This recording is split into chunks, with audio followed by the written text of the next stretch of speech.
வணக்கம். நமது மீடியா செய்திகளுக்காக நான் நிரோஷன். இந்தியா அதன் நீண்டகால தேர்தல்களில் தொடர்ந்து உள்வாங்கப்பட்டாலும் தமது எல்லையில் உள்ள 2 எதிரி நாடுகளின் இராணுவ நடவடிக்கைகளை உன்னிப்பாக கவனித்து வருகிறது. முக்கியமாக சீனாவின் இராணுவ கட்டமைப்பில் ஒரு அடிப்படை மாற்றம் நடந்துள்ளது. சீன ஜனாதிபதி ஷி ஜின்பிங் தனது நாட்டின் ஆயுதப்படைகளின் விரிவான மறுசீரமைப்பை மேற்கொண்டார். அப்போது அவர் சீன மக்கள் விடுதலை இராணுவத்தின் மூலோபாய ஆதரவு படை SSF-ஐ கலைப்பது என்ற ஒரு ஆச்சரியமான முடிவை எடுத்தார். 2015 அவரே நிறுவிய ஒரு இராணுவ பிரிவுதான் மூலோபாய ஆதரவு படை SSF. இந்த பிரிவு விண்வெளி, சைபர், எலக்ட்ரானிக் மற்றும் உளவியல் போர் உட்பட மக்கள் விடுதலை இராணுவத்தின் பல்வேறு திறன்களை ஒன்றிணைக்க உருவாக்கப்பட்ட இராணுவ பிரிவு. அதற்கு பதிலாக சீன ஜனாதிபதி ஷி ஜின்பிங் தகவல் ஆதரவு படை ISF என்ற புதிய பிரிவை அறிமுகப்படுத்தினார். புதிய ISF சீன மக்கள் விடுதலை இராணுவத்தின் புதிய மூலோபாய கூறு என்றும் நெட்வொர்க் தகவல் அமைப்பின் ஒருங்கிணைந்த முன்னேற்றம் மற்றும் இராணுவ நடவடிக்கைகளுக்கான முக்கிய ஆதாரமாகவும் விவரித்தார். இந்த திருத்தப்பட்ட கட்டமைப்பின் விளைவாக சீன மக்கள் விடுதலை இராணுவம் PLA இப்போது 4 முனை கிளைகளை வைத்திருக்கிறது. தரைப்படைகள், கடற்படைகள், விமானப்படைகள் மற்றும் ராக்கெட் படைகள். கூடுதலாக இப்போது 4 துணை பிரிவுகள் உள்ளன. கலைக்கப்பட்ட SSF-இலிருந்து உருவாக்கப்பட்ட 3 ISF பிரிவுகள் மற்றும் கூட்டு தளவாட ஆதரவு படை. சீன இராணுவம் சமகால போரில் திறம்பட ஈடுபடவும் வெற்றி பெறவும் இந்த நடவடிக்கையின் முக்கியத்துவத்தை ஷி ஜின்பிங் அடிக்கோடிட்டு காட்டிய அதே வேளையில் கடந்த ஆண்டு PLA-க்குள் அவரது விரிவான ஊழல் எதிர்ப்பு நடவடிக்கை இந்த மறுசீரமைப்பை துரிதப்படுத்தியது என்று கூறப்படுகிறது. ஷி ஜின்பிங் ஊழல் எதிர்ப்பு நடவடிக்கையில் செல்வாக்குமிக்க ஜெனரல்கள் கூட கைது செய்யப்பட்டனர். ராக்கெட் படைக்குள் குறிப்பிடத்தக்க இடையூறுகளை ஏற்படுத்தியது.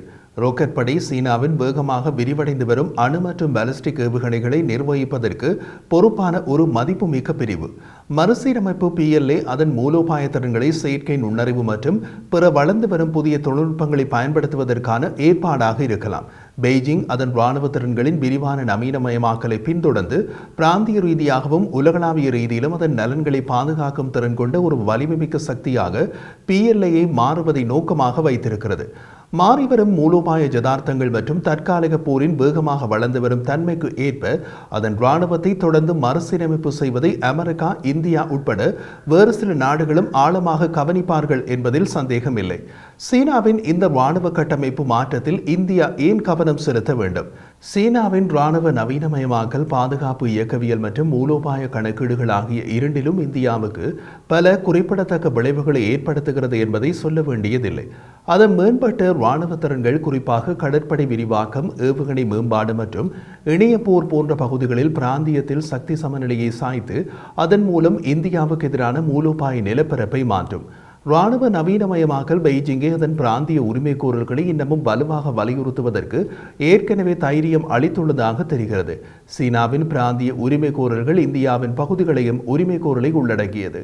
இது இந்தியா, சீனா ஆகிய இரு நாடுகளுக்கிடையே எல்லை மோதல்கள் மற்றும் இராணுவ மோதல்களின் அபாயத்தை அதிகரிக்கும். இது தற்போதுள்ள பதட்டங்களை அதிகப்படுத்தி இந்திய திபெத் எல்லையில் அமைதியை சீர்குலைத்துள்ளது. மேலும் சீனாவின் வளர்ந்து வரும் இராணுவ வலிமை இந்தியாவின் பாதுகாப்பு திட்டமிடல் மற்றும் பாதுகாப்பு தோரணையில் தாக்கங்களை ஏற்படுத்துகிறது.